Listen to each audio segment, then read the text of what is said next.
Tu veux faire fructifier ton argent mais tu n'y arrives pas vraiment, tu as l'impression de faire les choses bien mais ton épargne ne bouge pas, c'est peut-être à cause de ces 3 erreurs que 90% des Français commettent sans le savoir. On les voit d'ailleurs ensemble tout de suite et à la fin je te donne une stratégie simple, étape par étape, pour enfin construire un vrai patrimoine. Allez, c'est cadeau. La première erreur, c'est de laisser son argent dormir sur le livret A. Le livret A, c'est super pour ton épargne de précaution. En gros, ce que tu dois avoir de dispo si ta machine à laver casse ou si tu as un coup dur dans la vie du quotidien. Mais au-delà de 3 à 6 mois de dépenses, 6 mois même selon certains analystes, c'est une énorme erreur. Exemple, si tu laisses 10 000 euros sur un livret A à 3%, mais que l'inflation est à 5%, eh bien tu perds entre 250 et 400 euros par an en pouvoir d'achat réel. Et sur 5 ans, tu as perdu plus de 1500 euros sans t'en rendre compte. Ce que tu dois faire, garder le livret A pour 3 à 6 mois de sécurité, le reste doit bosser ailleurs. D'ailleurs, si tu veux aller plus loin dans la gestion de ton budget du quotidien et t'aider à visualiser au mieux tes finances personnelles, je te mets en description un lien vers mon dernier outil budgétaire 100% gratuit.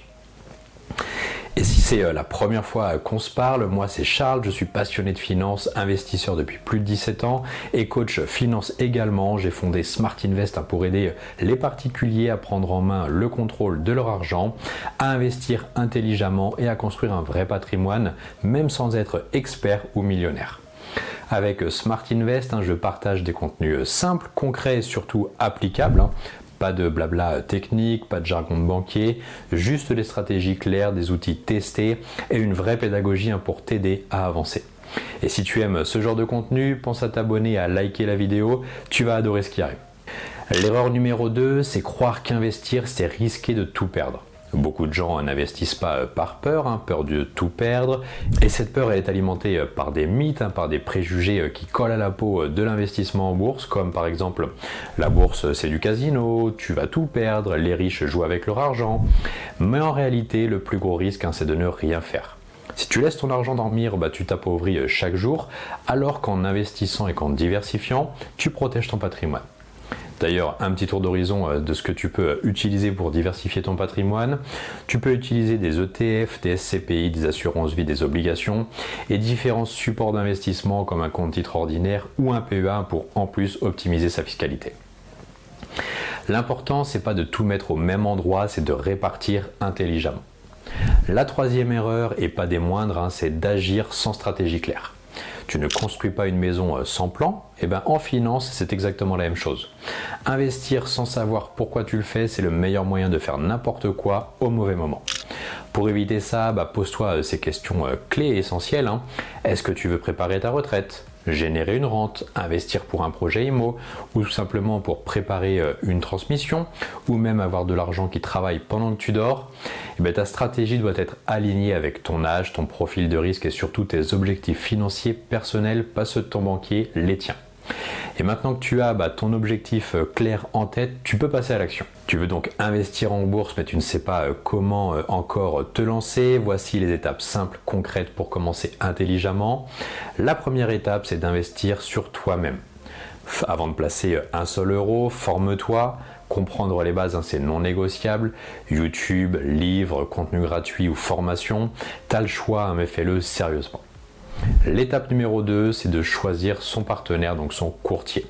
C'est la plateforme qui exécutera tes ordres d'achat et de vente et te servira d'intermédiaire entre toi et le marché. Tu veux pour ça chercher des frais bas, une interface claire et un bon service client. Tu as pas mal d'applications pour ça. Quelques exemples avec lesquels moi je travaille personnellement, Admiral Markets ou de Giro et par exemple Boursorama également pour un PEA. L'étape numéro 3, c'est de choisir son support d'investissement. Vous avez 2 options principales qui s'offrent à toi. La première, un compte titre ordinaire, donc un CTO à plus de liberté, accès à tous les marchés mondiaux. Et la seconde, un PEA, donc un plan d'épargne en action, où là la fiscalité sera très avantageuse mais limitée à l'Europe. Si tu veux commencer tranquillement, le PEA est souvent une très bonne base. Et la quatrième étape, c'est de sélectionner les actifs sur lesquels tu vas vouloir investir. Pour ça, pas besoin d'être expert, commence avec des ETF, donc des fonds indiciels. C'est simple, diversifié, pas cher, par exemple le MSCI World, donc les actions mondiales. Un ETF sur le S&P 500, donc ça va permettre d'investir sur le top 500 des entreprises américaines. et des ETF sectoriels si tu veux aller plus loin dans une stratégie par secteur d'activité, donc par exemple l'énergie, la santé ou la tech. Tu peux aussi mixer avec des obligations ou des actions individuelles selon ton profil d'investisseur. La dernière étape, l'étape numéro 5, c'est de mettre en place une automatisation. Donc pour ça, l'automatisation, ça va être d'investir chaque mois de manière régulière. Donc 100, 300, 500 euros, ce que tu peux en fait. L'important, c'est la constance, pas le montant. Et là, tu entres déjà dans la cour des grands avec une stratégie d'investisseur solide appelée le DCA. Avec ça, tu poses les fondations solides de ton patrimoine et tu avances sans stress. On récapitule rapidement les 3 erreurs à éviter si tu veux construire un patrimoine, un vrai patrimoine d'ailleurs, solide en 2025. La première, c'est de laisser trop d'argent sur le livret A. La seconde, c'est croire qu'investir, c'est trop risqué. Et enfin, d'y aller sans vision claire, sans plan. Si tu évites ces pièges, tu as déjà 80% du chemin qui est fait. Et maintenant, si tu veux recevoir ma stratégie complète en 5 étapes pour construire ton patrimoine, abonne-toi, like la chaîne et écris en commentaire Go et je te l'envoie gratuitement. Autrement, je te dis à très bientôt sur les marchés financiers et à la prochaine vidéo.